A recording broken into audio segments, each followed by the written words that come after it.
Olá, tudo bem? Eu quero falar com você hoje sobre catástrofes, sobre acidentes naturais, climáticos ou provocados por homens, acidentes por causa natural ou por causa da maldade humana. Quero falar sobre grandes mortes, sobre coisas inesperadas que pegam um grande número de pessoas de surpresa e elas vêm a morrer. Sobre questões de atentado à bomba, atentado armado, homens que entram em escola, crianças, até adolescentes em cinema e atropelamentos em grande quantidade, sobre deslizamento, sobre como aconteceu em Brumadinho, como aconteceu no 11 de setembro, como acontece praticamente todo ano no Brasil, deslizamentos de terras, alagamentos, mortes, grandes mortes coletivas. Por que é interessante a gente pensar um pouco sobre isso? Porque desde o 11 de setembro a psicologia ela vem tentando responder o que fazer com as pessoas que ficam vivas, com os parentes, com os conhecidos, com os amigos, como tratar essas pessoas. Aí vem a psicologia emergencial ou de grandes catástrofes, que são como na questão do 11 de setembro, de Brumadinho, ou coisas que aconteceram, atentados em vários países e que produziram uma grande quantidade de mortos. A psicologia ela entra logo após isso para dar um suporte aos familiares, aos amigos, para acompanhar, porque eles perceberam que era como um soldado quando volta ou quando alguém que tem algo que acontece na vida dele muito traumático, que é o transtorno pós-traumático, que marca a vida dele. Então, isso acontece e a psicologia vem observando que às vezes acontece com pessoas que não têm nem parentesco, nem amigos, mas porque vê nos jornais, porque vê no noticiário, nas redes sociais, e aquilo causa nela um transtorno, causa nela uma agonia, causa nela um medo, causa nela um pavor e vem desencadeando várias coisas. Nós estamos num período de chuvas e no Brasil acontece muito isso, fora acontece às vezes por causa da neve, por causa de um furacão, por causa de um terremoto. Mas o interessante é que a psicologia ela vem tentando responder, cuidar, tratar, acompanhar quem sobreviveu.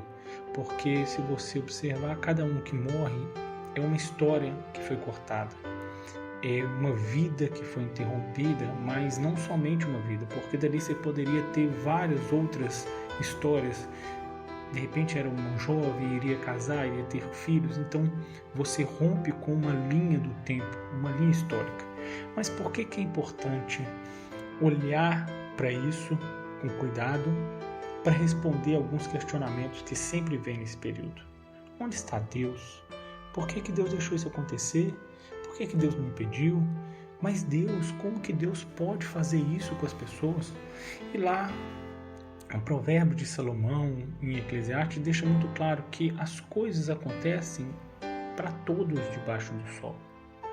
Acontece tanto para os bons quanto para os maus. O dia inesperado, o dia do acidente, o dia da calamidade, o dia de surpresa que ceifa a vida sua ou de algum conhecido seu, parente, pode acontecer no estalar dos dedos. E o ser humano nunca soube lidar com a morte, não é de agora, nunca soube lidar. Então, Jesus, na sua perfeição de conhecimento do homem e de tratar o homem, ele vem fazendo um questionamento. Ele dividiu isso em duas classes. Ele pergunta para os discípulos, lá em Lucas 13, do 1 ao 5, ele fala, olha, deixa eu fazer uma pergunta para vocês. Jesus, porque ele estava ouvindo burburinho, ele estava ouvindo a notícia, não tinha jornais e redes sociais, mas a notícia ruim corre rápida, é fácil, ela vai mais rápido que a notícia boa. E ele faz um questionamento para os seus discípulos, olha, vocês viram aqueles galileus que foram sacrificados e o sangue misturado a sacrifícios por Pilatos? E Jesus faz uma pergunta para eles, vocês acham que eles eram mais culpados do que os outros? Vocês acham que esses que foram mortos propositalmente, eles eram mais errados, mais culpados, mais falhos? E aí Jesus já separou a classe. Então existem coisas que podem acontecer, como no 11 de setembro, como um atentado à bomba, como numa guerra, ou biológica ou física, que muitas pessoas morrem. E aí o questionamento das vivas: por que isso aconteceu? Essas pessoas eram ruins? Essas pessoas eram boas? Porque num grupo de pessoas você vai ter pessoas que realmente mereciam não a morte, mas mereciam uma correção. Às vezes eram um bandido, precisava ser preso, precisava pagar para a justiça e ele morre. Ao mesmo tempo você tem um cidadão de bem, um pagador de impostos, um pai de família que morre. Então veio a morte, ela não faz acepção de branco, negro, alto, baixo, bandido, cidadão de bem, aquele que é fiel, aquele que não é, não faz acepção. E não faz acepção de idade. Então pega da criança até o mais velho. Às vezes mata no ventre. Então Jesus faz esse questionamento: olha, pela maldade de Pilatos, você acha que esses que morreram, eles eram culpados, mais culpados que os que ficaram vivos? Então Jesus trata desse primeiro tipo de morte coletiva, que é provocada. Mas Jesus ele vai além. Ele fala: olha, e tem uma outra coisa. Tem um acidente que ninguém esperava. Não foi provocado por ninguém, ninguém quis causar.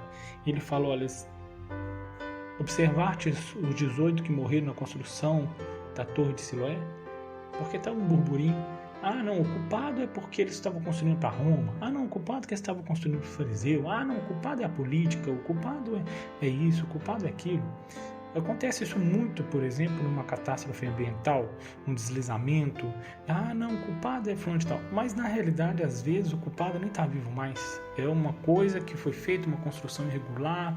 Às vezes é uma imperícia, uma imprudência de gente que já está morta, já há 50 anos atrás.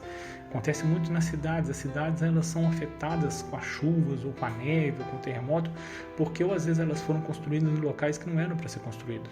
Ou então elas não esperavam o crescimento vertiginoso que elas iriam ter. Então acontece, pode acontecer. E Jesus vem falar: olha, vocês acham que eles eram mais culpados, esses trabalhadores que morreram na construção, ou menos culpados? E aí Jesus nos responde até hoje, quando acontece grandes mortes, né? Quando milhões de pessoas morreram no mundo por causa de uma pandemia. E aí alguns começam a questionar: mas por que ele morreu? Ele era bom, eu que não sou tão bom fiquei vivo. Né? Às vezes um parente que estava com ódio, que estava com raiva, e aquele que morreu era o que tinha perdoado, era o que amava, e o que ficou era o que de repente causava mal às pessoas. E Jesus responde: olha, vocês não devem ficar questionando o porquê do dia da calamidade, porque ela pode acontecer com qualquer um. Então pode vir a qualquer momento. A qualquer momento pode ser um acidente, pode ser algo provocado, pode ser algo da natureza que pode acontecer comigo, com você, com algum familiar nosso. Mas Jesus fala: olha, você deve se preocupar com outro aspecto. E um aspecto é esse: eles não eram mais culpados. Aí Jesus diz: mas se não vos arrependerdes, todos igualmente perecereis. O que Jesus está resumindo e tentando chamar a atenção dos discípulos para esses dois tipos de calamidade? Ele vem falando: olha, não importa se foi provocado pelo homem ou se foi um acidente. O que importa é que na hora do acidente, naquele momento, quando não tem mais chance, quando já saiu a ordem de morte, você está preparado ou não? A gente sabe que tudo acontece com a vontade de Deus. Deus ele cria o homem para que o homem viva eternamente. Ele não cria o homem para condenação. Mas uma coisa é fato: nós temos um tempo de vida. Todos esses que morreram antes de nós, eles viveram o período exato que eles tinham que viver. E uma coisa é fato: todos nós que estamos ouvindo esse podcast, não estaremos vivos daqui a 100 anos se Jesus não voltar. Por quê? Porque o corpo humano, ele, desde quando ele nasce, ele já nasce já preparado para morrer. As suas células vão morrendo e não se regeneram. Então, quando você chega numa certa idade, como a Bíblia fala, não tem muita coisa para fazer, cansaço e fadiga, porque o corpo ele vai se desgastando. Então Jesus está falando, olha, vocês não devem ficar preocupados, achando culpados da morte. Lógico que ele não está falando para não se responsabilizar as pessoas quando provocam isso. Mas ele está falando, olha, não adianta ficar tentando achar a culpa da pessoa que morreu. Você deve sempre estar preparado. O que Jesus está falando? Você deve dar flores em vida. Você deve amar como nunca amou. Você deve respeitar como nunca respeitou. Você deve ser o melhor pai, a melhor mãe, o melhor filho, o melhor cidadão. Você deve ter um relacionamento com Ele. Ele fala, mas se não vos arrependerdes, todos igualmente perecereis. Aí é que ele já subiu um nível. Ele não está tão preocupado com essa morte física. Porque ele disse, não deveis temer um homem que pode matar o corpo e não pode fazer nada com a alma. Deveis temer a Deus que pode matar o corpo e a alma e lançar o corpo e a alma no inferno. Onde o verme não morre, onde o choro não cessa, onde o fogo arde eternamente. Então ele está falando, olha, vocês não podem ficar vivendo como se fossem eternos. A qualquer momento você pode morrer. E ele fala, olha, a pior morte é a separação eterna de Deus. Então nesses momentos de grande convulsão nacional, que acontece todos os anos, em todos os países, é um alerta. É um alerta para os que ficaram vivos. Não adianta tentar culpar a Deus, culpar isso, culpar aquilo, pela morte, porque chegou a hora daquela pessoa, não tem saída. Muitos escapam, sobrevivem de grandes catástrofes, que morreram todo mundo, cai um avião, morre praticamente todo mundo, sobra uma pessoa viva. Aquela pessoa era para ficar viva. O fato é esse. Mas o importante é, se chegar a sua hora, o que você tem preparado, o que eu tenho preparado. E ele está falando, olha, igualmente perecereis. O que ele fala? Preocupa com o que você tem pós-vida.